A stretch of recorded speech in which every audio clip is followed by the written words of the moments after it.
Welcome to another Healthy Indoors Minute. This is the last one of these that we're going to film inside the tiny lab. You might be tired of seeing me in here. We're going to move this series out into the 3,000 square foot high performance home that we're building right outside. This 200 square feet has performed very well over the last 3+ years that we've lived here. And a big part of it is because of this ductless mini split.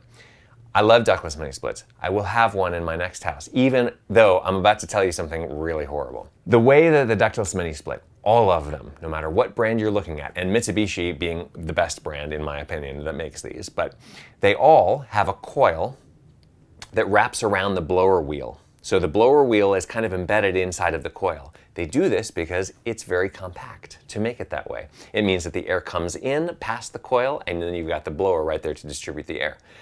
If the coil is cold, then the blower wheel probably also is the exact same temperature, which means if the coil is wet, most likely the blower wheel is also going to be at least a little bit wet.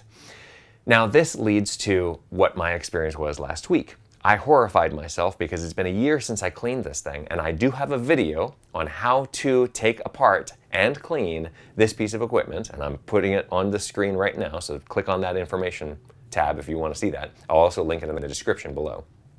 But it had been a year since I had cleaned this really well, not just cleaning the filters.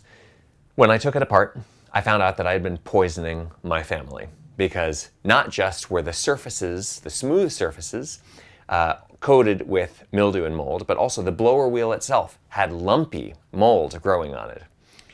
This is not supposed to happen. Number one, it's made of an antibacterial plastic. But of course, we all know from home chem that every surface in your home, every surface in the world is coated with a thin layer of gunk or dust or whatever it is. The blower wheel, being plastic, probably has a little bit of static electricity built up on it too, so it attracts dust in that way as well. And so we have the combination of cold and wet and the combination of the attraction of dust that's going to result in you need to clean this thing. It's hard to see up in there, but you need to just stick your nose and your face up in there and check at least every 3 months, just to make sure.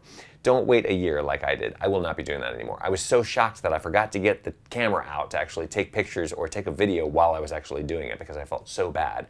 My kids sit right here when we eat breakfast. My wife sits here. This is a high performance house. So the onus is not just on builders, not just on manufacturers, but it's also on the occupants who are using these pieces of equipment that are so wonderful, but they do require maintenance. You have to take care of everything in your world. So make sure that you're paying attention to that stuff. Make sure that you also subscribe to Healthy Indoors Magazine if you want to stay on your game about how to maintain a healthy indoors. Comment, like, subscribe. Tune in next time.